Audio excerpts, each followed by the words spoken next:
Vamos lá iniciar a nossa última aula, né? Plantão agora de Sociologia, fechando aí os conteúdos desse terceiro bimestre, transformações no mundo do trabalho, relações de trabalho. A gente vai perceber que tem muita coisa aqui, galera, que, como eu disse lá no plantão de Geografia da semana passada, a gente está convergindo, tá bom? Tentando convergir aí, porque os assuntos, eles estão totalmente relacionados. E até a ideia é de continuar nessa temática para que nós possamos fazer aí o primeiro trabalho do quarto bimestre. Lembrando que o quarto bimestre, né, ainda que haja esse retorno gradual agora a partir de outubro, será o foco, né, no ensino remoto, tá bom? Então vai continuar os formulários, tal, a mesma coisa. O foco será aqui no ensino remoto. A escola vai trabalhar muito nessa questão do acolhimento, vai trabalhar muito nessa questão dos alunos que estão devendo tarefas, que vão ser convocados, vai trabalhar muito nessa questão de orientação para essas atividades, numa espécie também de plantão. Não vai ser aquele modelo ainda de aula que nós tínhamos, né, antes de iniciar esse período turbulento em função dessa pandemia, né, nesse ano de 2020, tá bom? Então vamos avançar aqui com os nossos conteúdos para poder fechar, né, o nosso assunto de sociologia, os nossos temas de sociologia. Bom, quando nós falamos de mudanças no mundo do trabalho, galera, é importante entender que a introdução, né, de inovações tecnológicas e também de técnicas no universo do trabalho acabam resultando em importantes transformações, né? E essas transformações ocorridas no mundo do trabalho são resultado principalmente da automação ou introdução de inovações tecnológicas.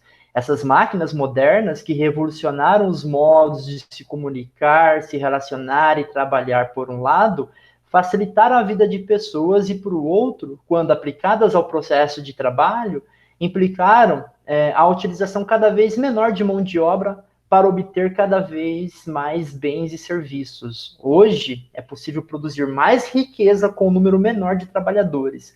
A grande indústria moderna é o ápice do processo de substituição do homem pela máquina, né, que foi discutido, por exemplo, aí pelo Karl Marx nos seus textos. E aqui, quando a gente está olhando, por exemplo, esse texto, ele está trazendo muito para nós essa concepção de trabalho a partir de um ponto de vista produtivo. Porque se a gente lembrar nas nossas primeiras discussões, né, a ideia de trabalho, de emprego, elas acabam convergindo ali para a Revolução Industrial, né, as revoluções industriais a partir do século XVIII, XIX, início do XX, né? Porque a partir desse momento é que eu vou ter aí uma outra forma de ter uma maior complexidade da organização no mundo do trabalho, na qual a especialização, a divisão de tarefas, ela vai ficar muito mais clara, já que o modo de vida urbano impõe isso, né? A gente acaba agora tendo que ter o setor de serviços, a gente acaba tendo que ter o setor produtivo, também tem a galera que está no campo fornecendo as matérias-primas, alimentos. Então, a gente tem toda essa grande complexidade, essa teia de relações. E as inovações, elas trazem coisas muito mais complexas nesse sentido, né, para essa sociedade urbana industrial. Só que hoje a gente vive muito além dessa sociedade urbana industrial, né? A gente vive uma situação na qual a economia ela está passando por um processo de terciarização, que a gente já viu isso, né? Onde o setor terciário, o setor de serviços, o setor de telecomunicações, né? Ele acaba hoje, o comércio, ele acaba hoje ganhando uma grande ampliação nesse mundo do trabalho. Então, se por um lado nós temos hoje um maquinário que é regido por poucos trabalhadores, por um ou outro ser humano, né? A gente também vai verificar que no setor de serviços a gente acaba tendo também inovações tecnológicas que, de certa maneira, acabam também transformando esse mundo do trabalho. Eu trouxe um exemplo dessa notícia, né, que saiu no UOL. Professores relatam de aulas online com 300 alunos e demissões por pop-up, né? Uma mensagem que chega ali. Galera, isso aqui é um exemplo gigantesco, né, na qual uma inovação tecnológica que nós estamos utilizando aqui para ter essa aula remota, ela, por um lado, tem as suas vantagens, porque aproxima e é uma das ferramentas, mas, por outro, a gente sabe que nem todo mundo tem acesso, a gente já discutiu isso em outro momento. Por outro lado, também, muitas universidades, escolas até, né, mas principalmente universidades privadas, né, porque eu já estou no segmento de graduação, de pós, elas têm aí aumentar as discussões para introduzir cada vez mais esse ensino remoto, que já era utilizado, né, o EAD, e agora tornar isso como uma norma absoluta, né? E aí eu tenho um professor que dá aula para um monte de alunos. Só que uma questão importante, galera, um professor dando aula para um monte de alunos, mesmo pela internet, parece ser fácil, porque eu estou falando aqui, tá todo mundo com o microfone desligado, né? E aí, quando um quer participar, eu chamo, um aluno liga o microfone. É tranquilo nesse aspecto, mas por outro lado, vamos pensar o seguinte: e quando um aluno vai elaborar alguma coisa e o professor vai ter que corrigir? E quando o aluno vai escrever alguma coisa? E as discussões necessárias que tem que ter no movimento ali, né, de aprendizagem, mesmo dentro do sistema de ensino universitário? O que a gente percebe, então, se um dá aula para 300, outros deixaram de dar aula. Ou seja, muitos foram mandados embora. Então, acaba, por um lado, tendo essa questão de demissões e, por outro, um acúmulo sobre outros professores, né, de trabalhos. Imagina, tem que corrigir 300 trabalhos. Eu aqui com Geografia e Sociologia tem hora que eu me perco. Imagina, então, com 300 alunos de uma universidade, 300 de outra. Meu, trabalho só com alternativas não vai dar certo, né? Só trabalhar com textos de alternativas e tal, só não vai um trabalho de qualidade. Só estou querendo trazer aqui uma discussão, viu, galera, que é atual para a gente, porque se o texto fala de uma questão industrial, a gente pode trazer esse exemplo para o setor de serviços, como é o caso da educação, né, que está sofrendo um processo gigantesco de transformação. Já vinha passando por isso. O fator pandemia acabou potencializando e sistemas de ensinos aí têm aproveitado esse momento para introduzir aquilo que eles sempre tiveram vontade, né, galera? Eu tenho vários alunos ali, demito professores, maximizo meus lucros, né, porque eu vou ter menos trabalhadores para pagar, e tenho ali, né, uma demanda gigantesca por essa forma de ensino. Enfim, tem toda uma questão aí complexa até de qualidade. Então, quando a gente fala de processos e relações de trabalho, é importante pensar nos modos de produção, tá bom? E isso está relacionado a essas transformações. O principal foi já ali no contexto da segunda revolução industrial, né? Quando a gente passa a adotar o Fordismo e o Taylorismo. O Fordismo e o Taylorismo são coisas diferentes, mas de certa maneira se juntaram, né? Convergiram para uma ideia comum. O Taylor, ele era o que nós chamaríamos hoje de um engenheiro de produção, né? Alguém que pensa ali o setor produtivo, como organizar aí a mão de obra, os trabalhadores, para que haja uma maior produtividade. E o Fordismo, né, vem do Henry Ford, né? A produção de automóveis ali no contexto da segunda revolução industrial, Ford T. Então, ali, a entrada, né, da indústria automobilística, de fato. E nesse contexto de segunda revolução industrial, galera, quais eram as características desse Fordismo, né, barra Taylorismo? O trabalhador, ele não demandava qualificação profissional, né, para a contratação. Então, por quê? Porque era um trabalhador que iria fazer um trabalho ali repetitivo.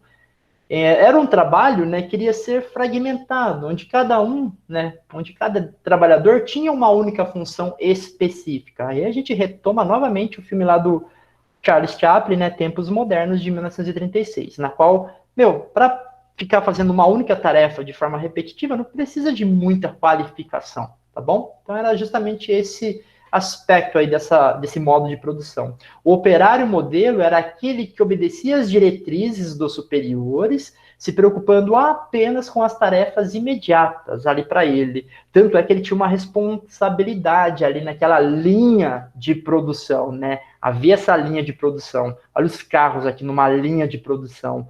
Olha a esteira numa linha de produção representado aí no filme. Então você tinha os trabalhadores aí responsáveis pelaquela tarefa imediata. Então esse era um trabalhador ideal, que ele continua a cumprir essa tarefa. Aí eu lembrei daquela charge que você passou uma vez pra gente, né, que o cara ia se aposentar, e aí o outro perguntar o que você vai fazer, eu vou descobrir o que vem depois dessa esteira, né, que ele fez o mesmo trabalho a vida inteira, mas nunca viu os outros processos, né, é só ali. Exatamente, é a ideia, Lê, da alienação, né, de eu me distanciar do produto do meu trabalho, porque eu faço apenas uma parte fragmentada. Isso é a ideia de alienação, né? É eu me tornar alheio ao objeto do meu trabalho. Quando você comentou também nessa aula, né, numa hora que atrasa ali, né, a linha de produção.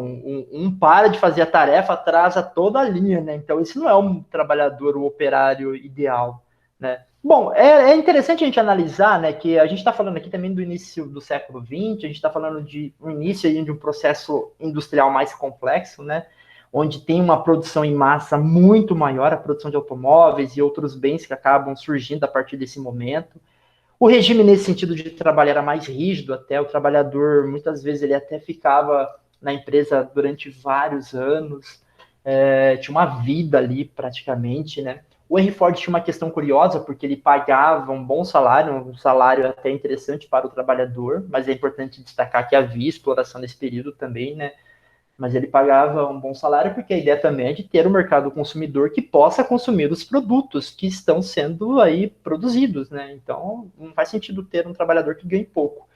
E havia essa questão de uma hierarquia, né? A ideia da impessoalidade, né? O cara trabalha ali no chão de fábrica, ele tem que obedecer, executar a sua tarefa, nada mais que isso. E aí traz um pouco de um conceito, né, do Emile Durkheim, de coesão, que nós trabalhamos no último plantão, porque o Durkheim fala que cada indivíduo, né, na sua individualidade, ali no seu processo de execução de um tipo de trabalho, ele fazendo a sua parte, ele contribui para o todo na sociedade, tá bom? E essa ideia de contribuir para o todo é a ideia de coesão do Durkheim, beleza? Após a Segunda Guerra Mundial, galera, a economia ela vai se tornando muito mais complexa, né? Na verdade, todo o campo da ciência vai se tornando muito mais complexo.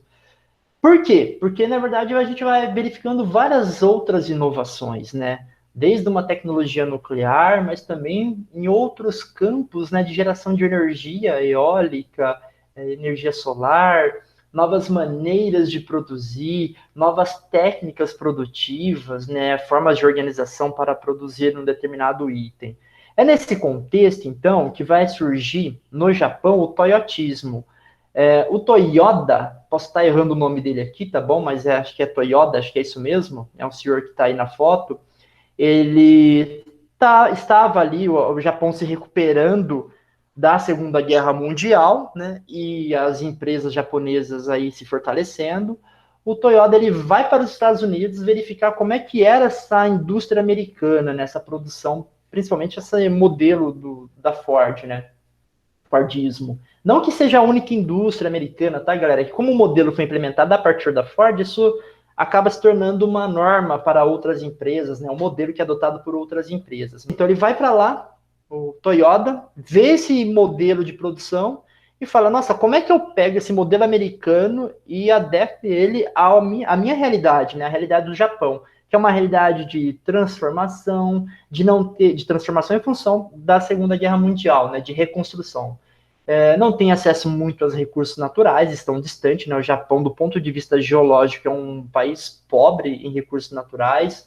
Ao mesmo tempo, o Japão tem outro problema, porque tem uma grande população, então tem uma alta densidade demográfica, tem poucos espaços, mesmo a porção central do Japão, né, é por montanhas, é um território, é um terreno geológico recente.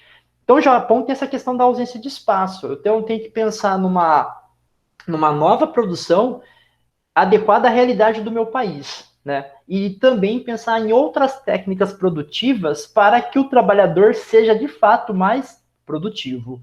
Então, o que acontece, né? Quais serão essas características desse toyotismo? Que mais tarde vai ser chamado também de acumulação flexível. Isso aparece num texto, né, do David Harvey, que é um geógrafo, antropólogo. Ele trabalha essa ideia de acumulação flexível. Então, quais são as características desse toyotismo? Passou a exigir uma mão de obra mais qualificada, até porque eu vou ter um componente de tecnologia muito mais presente na minha linha de produção. Vou precisar agora de um trabalhador polivalente, responsável por diversas tarefas. Então, não é mais aquele trabalhador que fica ali executando uma única função. Agora, eu vou precisar de um trabalhador que possa executar várias funções dentro dessa empresa, dentro desse modelo produtivo. O melhor operário é aquele que identifica problemas e propõe soluções. se preocupando também com a aplicação do produto após ele ser vendido, é aquele que pensa também na qualidade do produto. E, galera, se a gente pegar esse modelo aqui, por exemplo, ele não está diferente do que a gente é pensado em vários outros setores da economia. Isso aqui eu estou falando da indústria, do toyotismo, mas eu vejo essa mesma metodologia, esse mesmo pensamento sendo adotado numa loja, né, que vai vender uma determinada roupa, ou alimentos, ou automóveis, ou a gente pode pensar num serviço que é oferecido para a população de telefonia, de TV a cabo, ou a gente pode pensar até no serviço educacional, público-privado, né? Frequentemente, a redução de postos de trabalho, uma vez que o trabalhador é substituído por máquinas, a automação. Então, aí a gente tem uma imagem, né, na qual a gente verifica claramente isso. Então, as inovações tecnológicas trouxeram a automação. Então, hoje, uma empresa não precisa ter vários trabalhadores executando ali as tarefas, né, galera? Pode ter poucos trabalhadores qualificados que justamente servem para ou manipular essas máquinas, né, ou para fazer algum tipo de conserto, enfim. O regime de trabalho é flexível, contando com subcontratações e trabalho à distância, então é comum eu ter um trabalho mais flexível, não preciso mais ter aquele trabalhador para o resto da vida. Na verdade, é um trabalhador que pode até trabalhar por 6 meses, depois eu troco, podem vir outros trabalhadores, enfim, não precisa mais ter aquele trabalhador que seja contratado até diretamente pela empresa. A gente vai entender isso daqui a pouco. E é uma diversificação da produção, né? Eu tento diversificar. Vamos dar um exemplo, né? Lá no Fordismo tinha um Ford T, o carro preto, escuro, tal, né? Então, era aquele carro, modelo único. Na diversificação da produção, Toyota, por exemplo, vai vir um carro amarelo, prateado, vermelho. Então, essa ideia, né, de também pensar no mercado consumidor que quer comprar um produto diferente, né? Daí a diversificação da produção. E, galera, lembra que eu falei da questão do espaço, né, no Japão? Isso acaba sendo até um modelo adotado posteriormente em outras empresas, né, em outros segmentos, que é a ideia do just in time, que é a ideia do sem estoque. Just in time, se a gente fosse traduzir, seria uma coisa na hora, né, naquele momento, uma coisa assim. É o quê? O produto que entra, o produto que sai. Eu não tenho estoque. Então, vem um determinado item, produz, aí vai para um local, não vai ficar ali no estoque, como era lá no Fordismo, grandes produções. Já sai direto, já vai direto para o mercado consumidor. É essa ideia de produzir conforme a demanda. Pensando aqui, então, sobre essa questão das transformações no universo do trabalho, é interessante a gente analisar, galera, a flexibilização nas formas de contratação, né, dos trabalhadores. Para que um trabalhador hoje consiga um determinado emprego, há várias possibilidades de contratação e também de adequação nesse universo do mundo do trabalho. O primeiro que eu trouxe aqui, galera, é a ideia da terceirização, né, que eu comentei com vocês agora, que surgiu lá no Toyotismo. Por quê? É comum os trabalhadores, né, nessas empresas que passam a contratar a partir da década de 80, 90, trabalharem no sistema de temporários, né? Ou seja, trabalhar num período de 1 ano, não ter aquele vínculo empregatício ali com a própria empresa. O que seria essa terceirização trabalhista, galera? Seria o seguinte ponto, né? Terceirizar é passar a terceiros, né, uma empresa, outras empresas, uma parte do trabalho necessário ao empreendimento. Então, por exemplo, tem ali uma indústria. A parte de limpeza, por exemplo, ao invés de contratar pessoas para fazer a limpeza, eu contrato uma empresa que presta serviços através de trabalhadoras que vão ali e executam a tarefa, tá bom? Ou vamos pegar lá na escola, galera, porque aí fica mais fácil a gente entender. A Cidinha, né? A Cidinha, ela era uma trabalhadora da escola, contratada para fazer ali vários trabalhos, né? Eu não sei, mas parece que a Cidinha era copeira até, ela tinha até um outro cargo de um outro período, né? Que mudou essas relações de trabalho. Mas ela fazia muita questão da limpeza ali da escola. E a gente sabe que a escola passou por um processo de terceirização, na qual agora não é mais a escola ou o Estado que contrata alguém que vai fazer a parte de limpeza. O Estado ele abre um contrato, vê uma empresa que acaba prestando esse serviço, né? Assina ali um contrato e fornece ali o pessoal que vai fazer a parte de limpeza, beleza? Mesma coisa ali na alimentação. Não é o Estado que contrata, né, as trabalhadoras que vão ficar ali na cozinha. E já teve isso no passado, viu, galera? Agora não, uma empresa, uma terceira, que vem para poder ali prestar um determinado serviço que pede naquele empreendimento, né? Seja ele público ou privado. Então, terceirização é isso. Qual que é o problema aqui da terceirização, né? É porque muitas empresas, elas acabam também não cumprindo com as leis trabalhistas, né? Esse é um grande ponto. Recentemente, aqui em Campinas, por exemplo, a empresa que fazia a segurança dos patrimônios públicos de Campinas, né, escolas, hospitais, ela teve aí um problema financeiro, mandou vários trabalhadores embora, romperam o contrato com a prefeitura, né, a prefeitura rompeu o contrato com eles, aí os trabalhadores foram ali a ver os seus direitos, né, pedir os seus direitos, não tiveram os seus direitos sociais, né, salário, ou melhor, FGTS, férias, então tudo isso estava atrasado, né, as empresas ali não arcaram com isso. E aí rola uma confusão, porque e aí, quem que vai pagar isso? É a empresa terceirizada. Mas e a empresa que eu estava trabalhando, né? Percebe uma confusão que isso dá? A terceirização é um grande problema nesse sentido, tá bom? Ao mesmo tempo que ela facilita também, né? Já que uma empresa, ela acaba se preocupando com a atividade fim. A terceirização é quando eu passo para uma outra empresa, né? Um trabalho necessário ao empreendimento. Tá bom? Então, por exemplo, vou passar tanto a parte da limpeza, da alimentação, para uma outra empresa prestar esse serviço. E essa outra empresa vai vir com seus funcionários. Eu fiz ali um contrato e tal. O grande problema é que muitas vezes não há o cumprimento desses contratos. Muitas vezes os trabalhadores não têm todos os direitos pagos por essa terceirizada.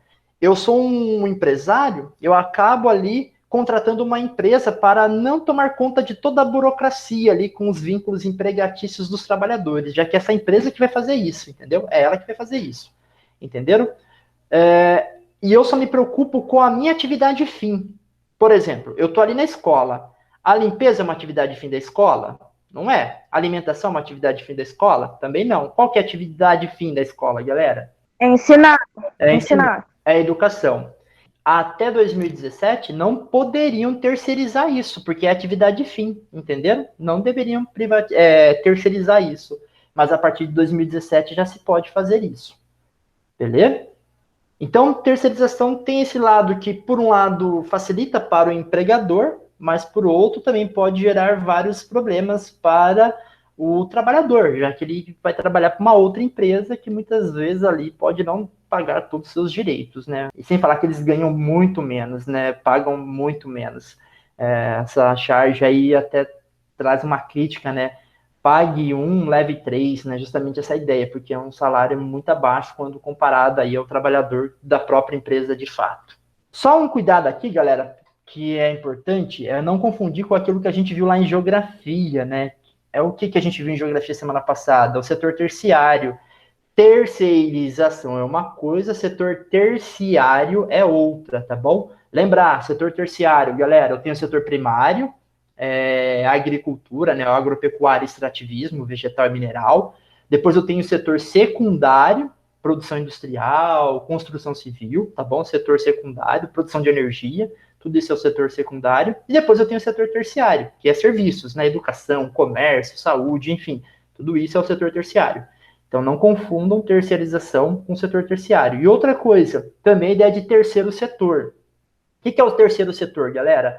Eu tenho o primeiro setor, que é o Estado, que tomaria conta das questões públicas. Eu tenho o segundo setor, que seria as empresas, né? Que trabalhariam com a prestação de serviços, produzindo algo. E o terceiro setor seria aquelas organizações que não teriam ali um objetivo com lucro, né? Na verdade, iriam prestar algum tipo de serviço, mas sem fins lucrativos. É isso a ideia, tá bom? Sem objetivos aí de lucrar no final, né? Com um caráter mais filantrópico, de fundações, por exemplo.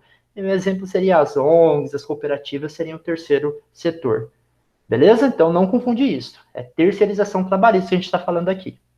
Galera, continuando aqui, sobre flexibilização, a gente também tem um conceito que nasce, né, lá fora, né, em outros países, Europa, Estados Unidos principalmente, que é a ideia do trabalhador zero hora, né, que é a contratação que distribui tarefa de acordo com a demanda.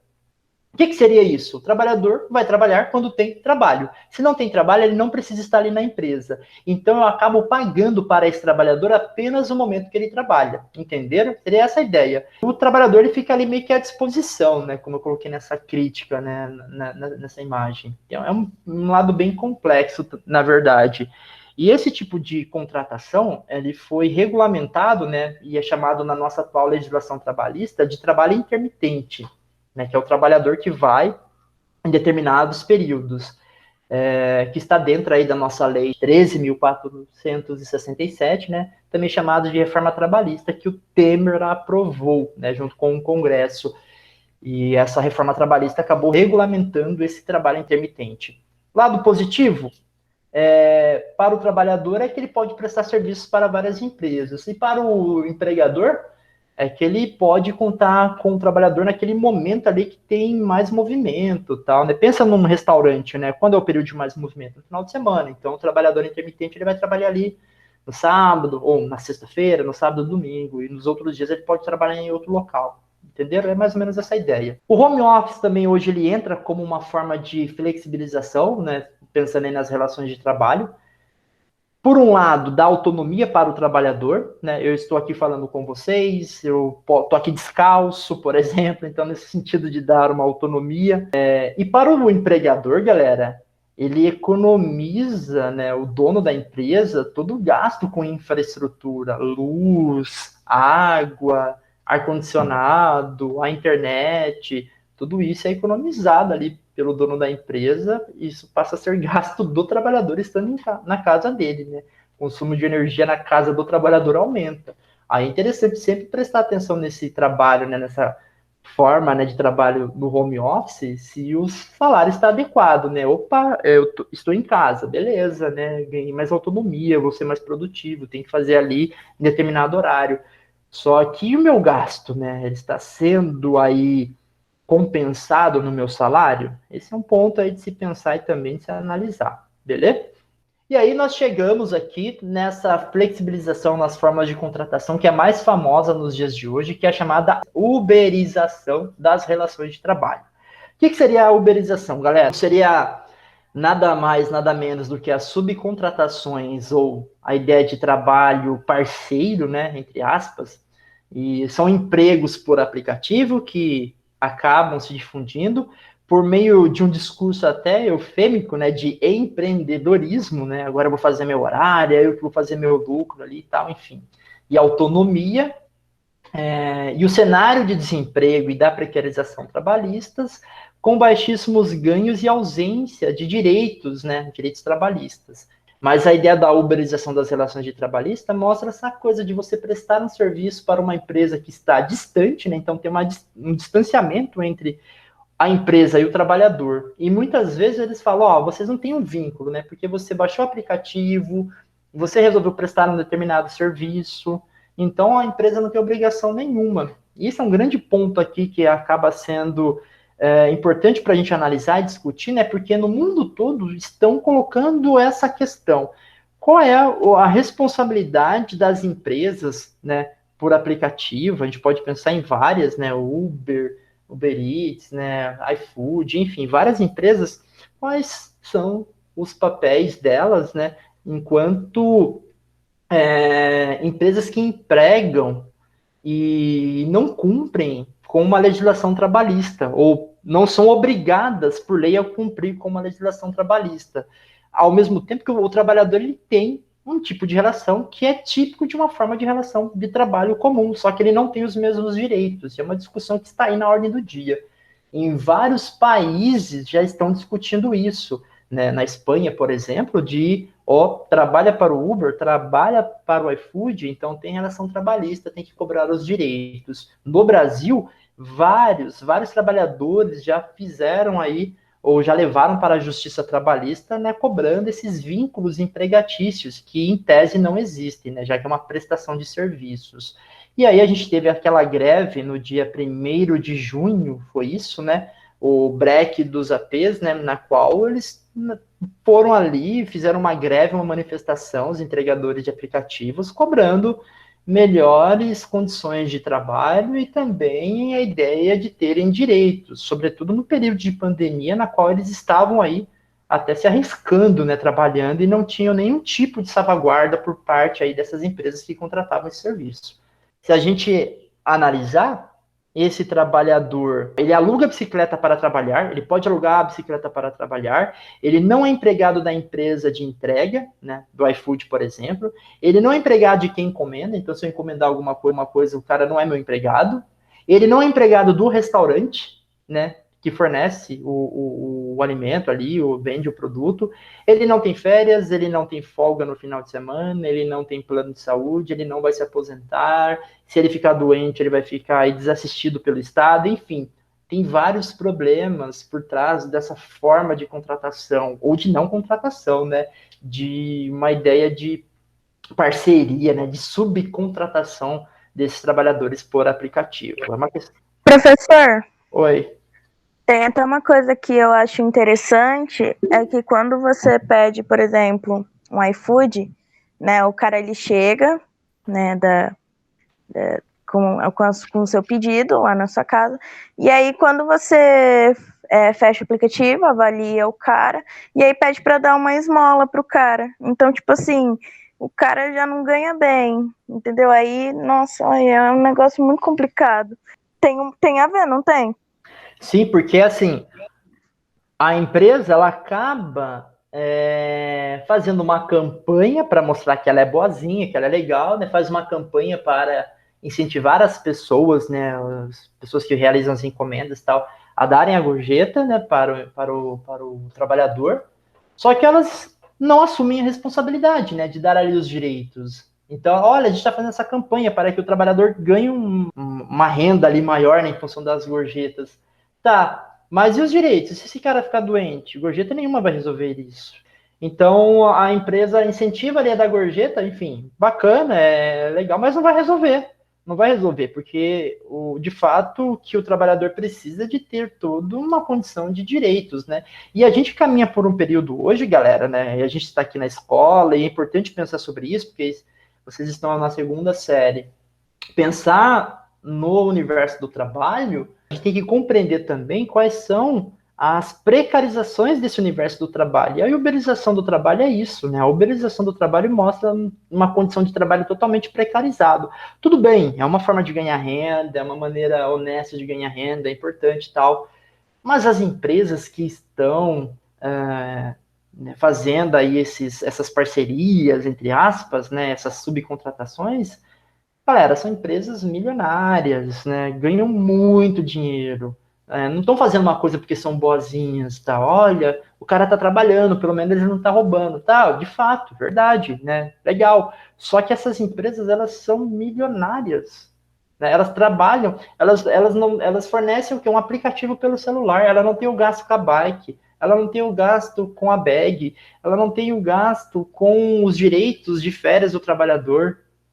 Entende? Não, ou enfim, a empresa é só um instrumento, é um app, é um aplicativo, sabe? Então, e ganha uma nota. Pensa no Uber, galera, o quanto que os trabalhadores do Uber, né, ficam com parte da renda, né, quando comparado ao que vai para a empresa. E empresa, o que que a empresa, o carro não é da empresa, né, é só um aplicativo. Olha que complexo é essa nova forma de relação de trabalho. Você acha que deveria incluir essas pessoas nesse sistema, né, de direitos trabalhistas que elas merecem? Lê, legal você colocar essas questões, porque, por exemplo, quando a gente viu esse movimento do break dos apps, eles estavam justamente fazendo esse tipo de reivindicação, né? A criação do vínculo empregatício entre a empresa prestadora de serviço, né, e esses trabalhadores que realizam essas atividades, né?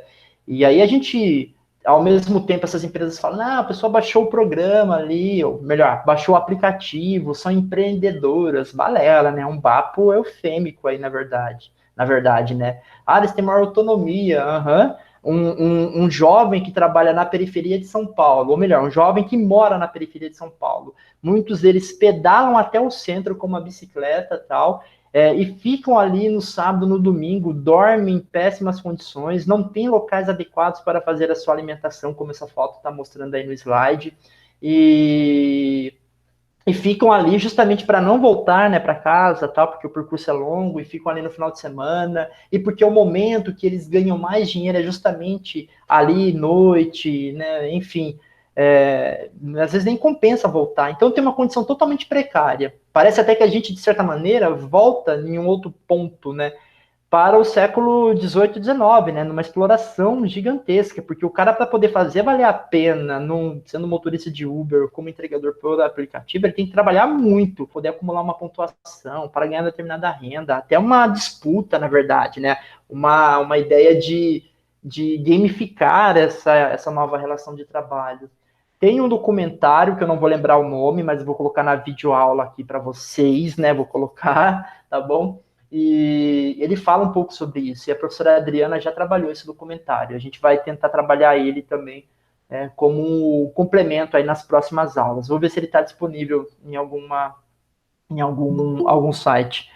E sim, Letícia, as empresas deveriam ser obrigadas a estabelecer um vínculo empregatício, até porque esse movimento já está acontecendo em outras partes do mundo, como é o caso da Espanha, que eu citei anteriormente. Mas a gente caminha no sentido contrário, a gente caminha no sentido, na verdade, de flexibilizar ainda mais as relações de trabalho. Meu, nesse documentário que eu citei, tem até professor, tem até um professor de geografia que é citado ali como trabalhador por aplicativo, né? O que é importante a gente pensar hoje, né? A questão do desemprego, na aula passada eu falei da taxa de desemprego para vocês e ela já alterou, ela já está diferente, já está em quase 14%. Então, o desemprego hoje no Brasil é enorme, atinge muitas pessoas, né, e sobretudo a população jovem.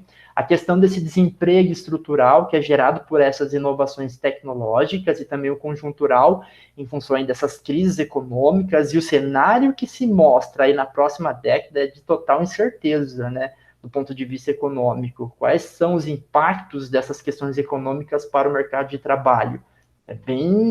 É muito importante olhar, estar atento a isso, porque o mundo vai ser bem complexo nesse futuro imediato. A hipertrofia do setor terciário é algo já que está posto na nossa realidade, né? Ou seja, a ideia de ter trabalhadores prestando serviços aí de maneira informal, trabalho informal, ambulante, o vendedor, enfim, a gente acaba tendo isso como até uma regra. Hoje, mais de 40% da PEA, né, da população economicamente ativa empregada, ela está no trabalho informal. As mudanças nas exigências de habilidades, né? E aí a gente pensa na educação, porque o trabalhador hoje que está saindo da escola, quais são as habilidades que, né, vão ser exigidas pelas empresas do jovem ou das pessoas, né, que estão hoje no mercado de trabalho? O cenário está mudando de uma maneira muito rápida. É importante estar atento aí às novas exigências dessas empresas, né? E, portanto, também pensar nessas habilidades que são comum do nosso atual período, né? Um período em que a tecnologia se impõe. Eu quis acrescentar aqui uma outra questão que a gente muitas vezes não acaba trazendo, mas uma aula de sociologia é importante lembrar disso, que é a relação para pessoas no universo do trabalho que muitas vezes são marginalizadas, né? A gente pode pensar a comunidade trans, que é marginalizada do mercado de trabalho, e eu trouxe aqui como exemplo, né, nas pessoas com deficiência, tá bom? Os chamados PCDs, né? Muitos trabalhadores, galera, só foram conquistar na década de 90, né, uma lei que garantia ali pelo menos um acesso dele ao mercado de trabalho, porque durante muito tempo na nossa história a população com deficiência ela foi colocada de maneira à margem mesmo, escanteada, né, tanto do ponto de vista da educação, da acessibilidade, nos serviços públicos e também no mercado de trabalho. Há uma lei de cotas, né, instituída por lei lá de 1991, que reserva parte dos cargos de empresas de grande porte a pessoas com deficiência, tá bom? Ainda não é cumprida totalmente essa lei, essa legislação. A ideia é mais ou menos assim, né? Então, se eu tenho uma empresa com mais de 100 funcionários, pelo menos 2% tem que ser pessoas com deficiência, tá bom? É essa a ideia. Essa lei, ela é ameaçada por um outro projeto de lei que foi enviado pelo atual governo ao Congresso e recebeu várias críticas de especialistas, porque ele desobriga o cumprimento dessa lei de 91. Ou seja, a empresa não vai precisar mais contratar, não é mais obrigada a contratar uma determinada porcentagem de população com deficiência. Então, quando a gente quer o avanço, na verdade, a gente consegue perceber ainda ações que são retrógradas, né? A gente tem uma outra ação que vem no sentido contrário, né? De voltar atrás, dar um passo atrás.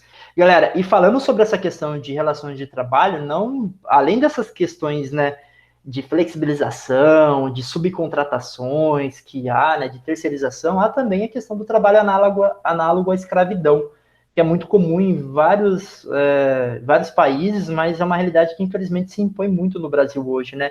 Que é a ideia do trabalho análogo à escravidão, galera? É quando a gente vai perceber essas evidências que estão colocadas aqui, né, nesse cartaz de campanha do Ministério Público do Trabalho. Vamos dar um exemplo para poder colocar o que está posto no cartaz, né? É comum alguns fazendeiros irem em comunidades mais pobres, né, de estados mais pobres do Brasil.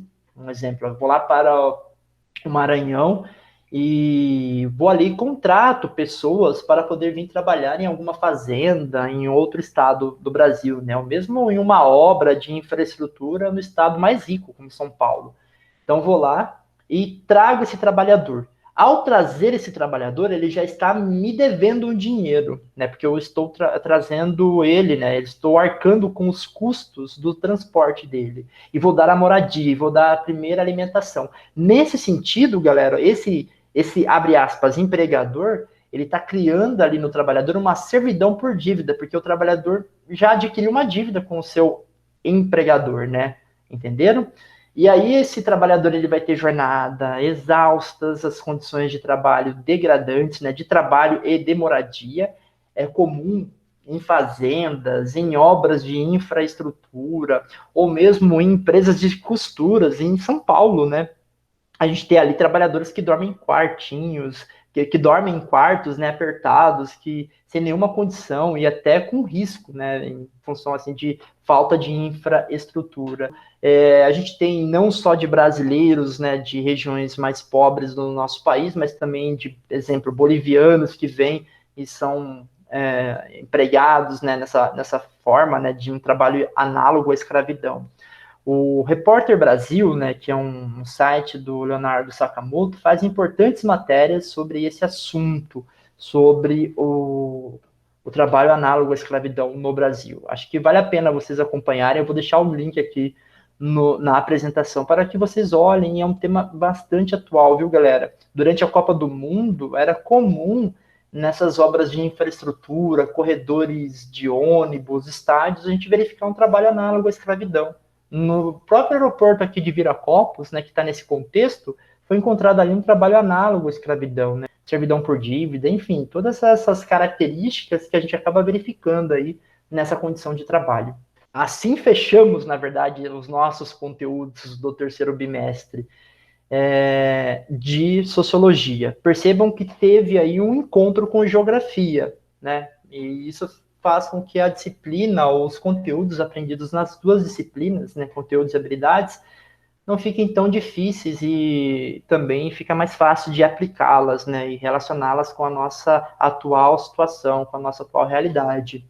Recadinhos básicos para vocês: façam as atividades e trabalhos, realizem as avaliações, não deixem pendente, peçam orientações aos professores, né, pode chamar a gente, tá bom? Manda aqui alguma mensagem. Pode ser que o momento, na hora ali, a gente não consiga atender, mas a gente vai dar retorno, beleza? E outro ponto, galera, ajudem os colegas, entrem em contato com a turminha aí que às vezes está mais desmotivada, né? A galerinha que acabou se distanciando da escola e faz todo sentido, né? Já é tão longo esse período. A gente pode até perceber isso no tipo de devolutiva que eu estou tendo aqui dos trabalhos. Mas, ó, galera, a gente estava comentando aqui no início, né, da aula.